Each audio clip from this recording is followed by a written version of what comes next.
ইয়াত প্ৰশ্ন এটা দিয়া আছে, চাওক, যদি জানুৱাৰী আমি 4 লিখিব পাৰোঁ আৰু জুলাই 3 লিখা হয়, তেন্তে ডিচেম্বৰটো আমি কি লিখিম? প্ৰথম অৱস্থাত জানুৱাৰীটো আমি ইয়াত চাই ল'ম। জানুৱাৰীটোত কেইটা কনচনেণ্ট আছে? আমি জানো, সকলোৱে জানো, ভাৱেল হ'ল এ ই আই অ' ইউ। ইয়াত জানুৱাৰীত কেইটা কনচনেণ্ট আছে? এটা, জে, এন, আৰ, ৱাই। কেইটা কনচনেণ্ট আছে? 4টা। জুলাইত কেইটা কনচনেণ্ট আছে? 1, 2, 3, 3টা। তেন্তে ডিচেম্বৰত কেইটা কনচনেণ্ট আছে? D, C, M, B, R. কেইটা হ'ব? 1, 2, 3, 4, 5। 5টা। শুদ্ধ এনচাৰটো কিমান হ'ব? Option A 5। 3 নম্বৰ প্ৰশ্নটো চাম। 3 নম্বৰ প্ৰশ্নটো কি দি আছে? যদি এ বিৰ পুতেক ৱাই হয় আৰু ৱাইৰ পুতেক ডি হয়, ডিৰ পুতেক চি হয়, তেন্তে চি এ বিক কি বুলি মাতিব? প্ৰথম আমি প্ৰশ্নটো ভালকৈ পঢ়ি চাম। ইয়াত কি দি আছে? যদি এ বিৰ পুতেক ৱাই হয়, এ বিৰ পুতেক, তাৰমানে এ আৰু বিৰ পুতেক কোন হয়? ৱাই হয়। পুতেক যদি ইয়াত আমি কি চিন দিম? প্লাছ চিন দিম। ৱাই বিৰ পুতেক কোন হয়? ৱাই। গতিকে পুতেক হয় কাৰণে এইটো হয় মেল হয় কাৰণে আমি ইয়াতে প্লাছ চিন দিম। নেক্সটটো কি আছে? ৱাইৰ পুতেক ডি হয়। এই ৱাইৰ পুতেক কোন হয়? ডি হয়। গতিকে ডিটো মেল হয়, গতিকে ইয়াতে কি দিম? প্লাছ দিম। তাৰপিছত কি দিছে? ডিৰ পুতেক চি হয়। ডিৰ পুতেক কোন হয়? চি হয়। চিটো পুতেক হয়, গতিকে প্লাছ দিম। তেন্তে চি এ বিক কি বুলি মাতিব? এই চি এ বিক কি বুলি মাতিব? উত্তৰটো হ'ব আজো ককা। বা যদি অপশ্যনত আপোনালোকৰ ককা থাকে, তেতিয়াহ'লে ককা দিব পাৰিব উত্তৰ। এনেকৈ আমি প্ৰথম কৰি ল'ম। আপোনালোকে মনত ৰাখিব, যদি মেল হয় প্লাছ চিন দিব আৰু ফিমেল হ'লে মাইনাছ চিন দিব। এনেকৈ আপোনালোকে কৰিব পাৰিব। আৰু বন্ধুসকল, যদি আমাৰ ভিডিঅ'বোৰ চাই ভাল পায়, তেনেহ'লে ফেচবুক পেজটো ফ'ল' কৰি দিব আৰু ইউটিউবত আছাম জিকে চেনেলটো আমাৰ ছাবস্ক্ৰাইব কৰি দিব। এতিয়া 4 নম্বৰ প্ৰশ্নটো চাম আমি। কি দি আছে? এ বি হৈছে ইৰ পুতেক। এ বি ইৰ পুতেক।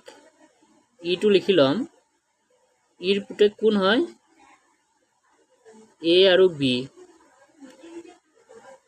এ বি পুতেক হয়, গতিকে ইয়াতে আমি কি দিম? প্লাছ দিম। নেক্সট কি দি আছে? বিৰ ঘৈণী যদি ডি হয়, বিৰ ঘৈণী কোন হ'ব? ডি হ'ব। ডি হ'লে কি হ'ব? ইয়াতে ঘৈণী, গতিকে ইয়াতে মাইনাছ হ'ব। তাৰপিছত কি দি আছে? আৰু ইৰ গিৰিয়েক যদি এফ হয়, ইৰ গিৰিয়েক যদি এফ হয়, ইৰ গিৰিয়েক কি হ'ব? এফ। এফটো আমি কি দিম? ইয়াতে প্লাছ দিম। আৰু ইৰ গিৰিয়েক, গতিকে ইটো কি হ'ব? ইয়াতে মাইনাছ হ'ব। তেন্তে ডি এ এফক কি বুলি মাতিব? ডিটো এফক কি বুলি মাতিব? যে উত্তৰটো কি হ'ব? শহুৰ দেউতা। শহুৰ দেউতা বুলি মাতিব। বা অপশ্যনত দেউতা থাকিলে দেউতা বুলি ক'ব পাৰিব। এইটো শুদ্ধ উত্তৰ। বুজি পালে?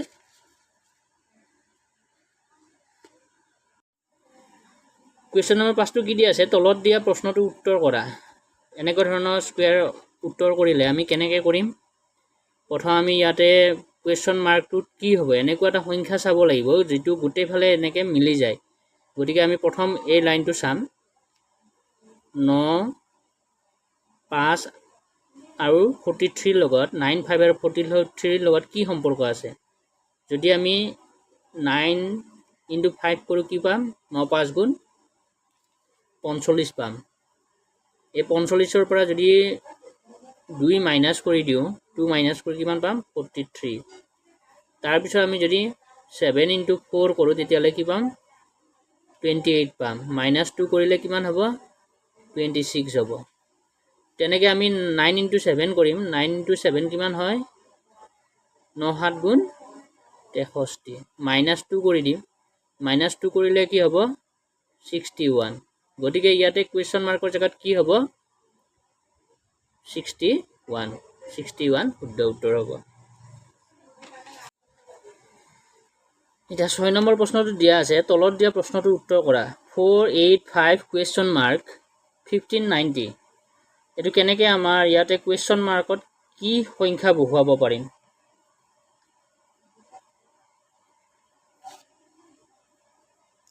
এতিয়া আমি চাম 4 ৰ লগত 8 ৰ কেনেকৈ সম্পৰ্ক আছে 4 ৰ লগত 8 ৰ কি সম্পৰ্ক আছে 2 পূৰণ কৰিলে আমি কিমান পাম 4 2 গুণ 8 8 ৰ পৰা 5 কেনেকৈ পাম আমি -3 কৰিলে 5 পাম ইয়াত যেহেতু আমি 4 ৰ লগত 2 পূৰণ কৰিছিলো ইয়াত 5 ৰ লগত আমি এতিয়া কি পূৰণ কৰিম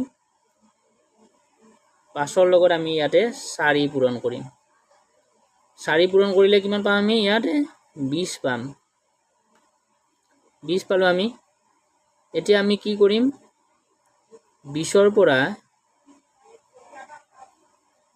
5 মাইনাস কৰিম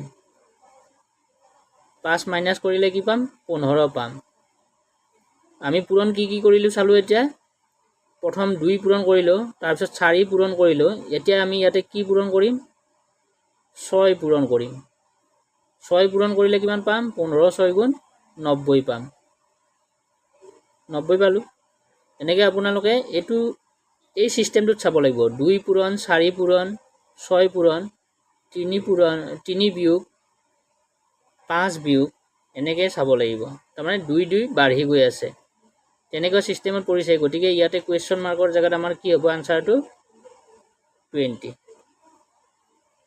ধন্যবাদ